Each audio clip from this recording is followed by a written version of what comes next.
So the story of getting to know the Prophet ﷺ in person starts from Jum'ah, starts from the Friday prayer. And I want you to imagine the day of Friday going to the masjid and anticipating that the Prophet ﷺ is about to come out to give the khutbah. What state is your heart in? How excited are you to listen to him ﷺ? And how are you going to be looking at him ﷺ when he's giving the khutbah?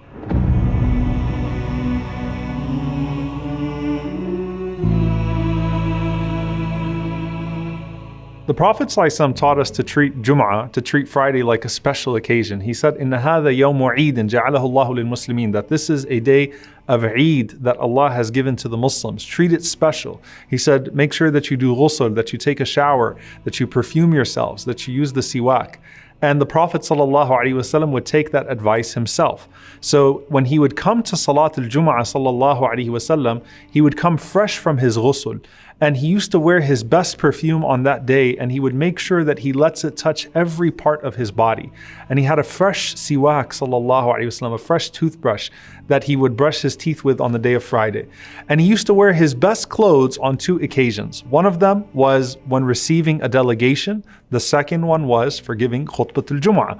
And that's why Umar ibn al-Khattab radiallahu ta'ala anhu, one time he saw a silk robe for sale and he thought this would look great on the Prophet ﷺ for Jum'ah and weft, for Friday prayer and for receiving the delegation. So he bought it and he takes it to the Prophet ﷺ, and the Prophet ﷺ responds to him, thanking him but saying this is prohibited for the Muslims. So Umar radiallahu anhu says, I took that silk robe and I gave it to one of my brothers who still was not yet a Muslim. The Prophet ﷺ said, if the only thing you can afford in terms of your clothes, other than your day clothes, is another outfit for Jum'ah, then buy it for Jum'ah in wajada sa'a, if you're able to find the ability to do so. So he comes out, sallallahu alaihi wasallam, and he comes to the minbar, and he sits, and he gives his salam, and he's carrying a staff, sallallahu alaihi wasallam, and Bilal radiallahu ta'ala anhu stands up to give the adhan. As you are sitting in that masjid of the Prophet ﷺ, at that time people are not taking the walls first. You know, I know that people like to go to the wall first. At the time of the Prophet ﷺ, you don't want to do that. The Prophet ﷺ said, attend the khutbah, and he said, Wadnu min al-imam, sit as close as you can to the imam, for a man keeps himself away until he will be left behind at the time of entering Jannah, even though he enters into it. The Prophet ﷺ is sitting on the minbar and people are crowded around him, sallallahu alaihi wasallam.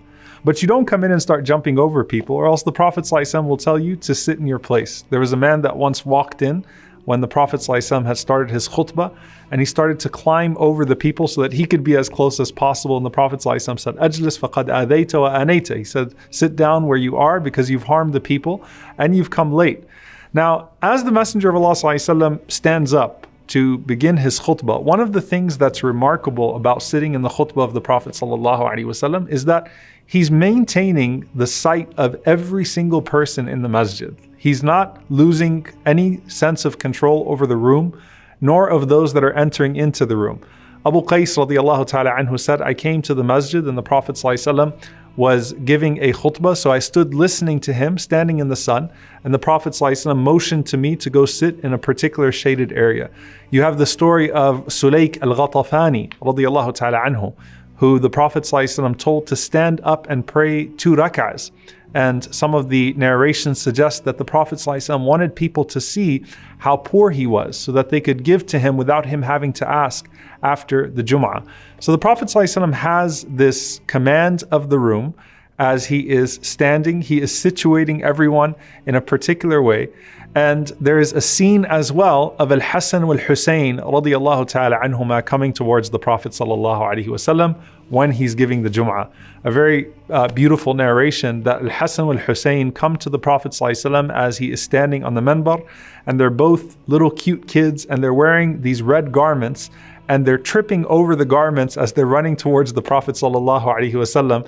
And as you know, if a child is running towards the Imam, you can imagine the way that everyone in the masjid is looking at those children.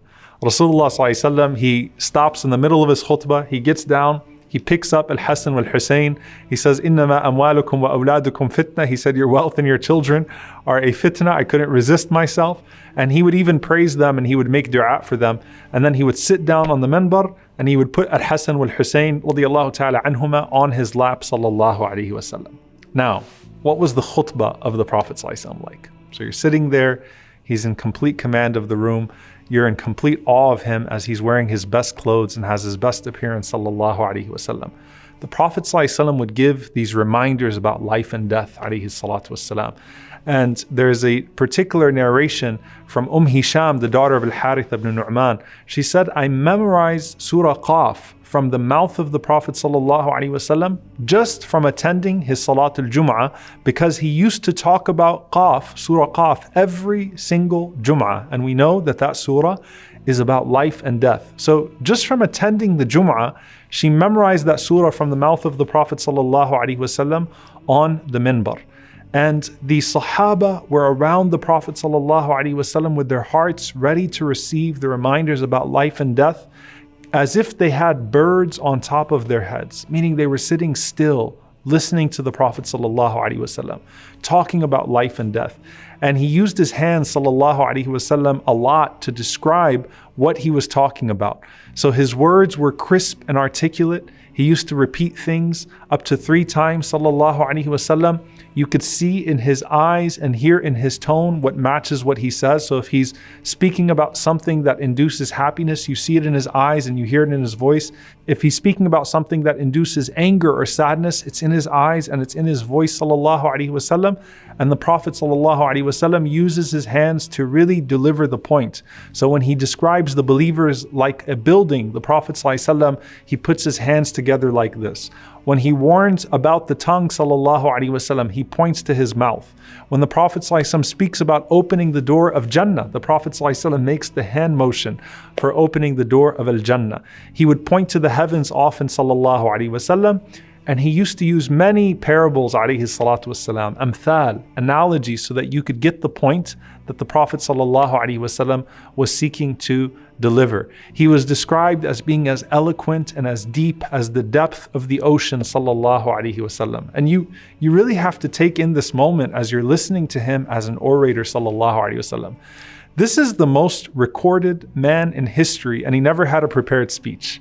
How many thousands and thousands and thousands of sayings of the Prophet ﷺ do we have?